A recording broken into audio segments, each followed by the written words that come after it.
Kung meron top 5 highlights, meron naman top 5 base moments. Sino-sino sa mga idol natin na nakapasok dito? Tara, panoorin na natin. Disclaimer lang mga Lodi, hindi ito pang baba sa player ha. Mga idol natin yan at minsan talaga'y nangyayari itong mga ganito. Ilalagay natin sa top 5 si King Kong. Dahil gabuhok na lang ang distansya ay madadali na niya si Oheb. Panoorin nyo. Sexy Oheb! Tapos ka na! Predator Sexy Oheb! At si Sanji matitira! Susunod pa! Pero pa si King Kong!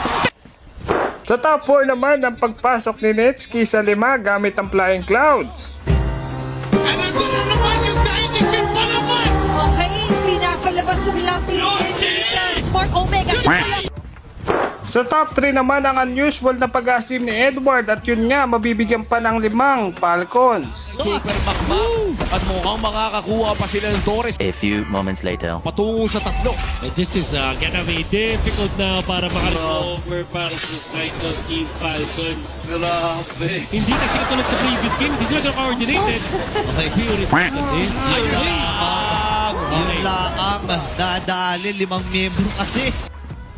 Sa top 2 naman ang pag-flicker in ni Lancy at sinalo niya ang lahat ng galit ng Omega dito. Mula kay Haji, hindi sapat yung damage siya. Kailangan Huwag nyo to tignan mga bata. Masama to. Hindi dapat to ginagawa sa normal na tao, ha?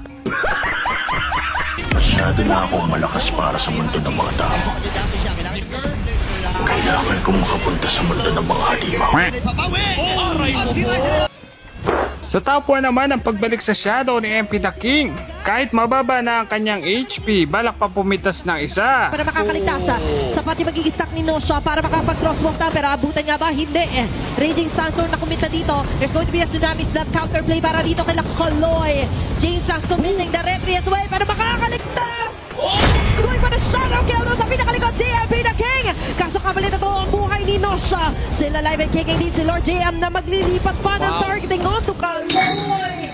It's going to be a 2-for-1. At babalik pa ba dito si MP the King? Mukhang Do it! Just do it! hindi. Oo pala. Babalikan niya pa rin. Kaso it's going to be a shutdown para kay Lord JM. Natukso!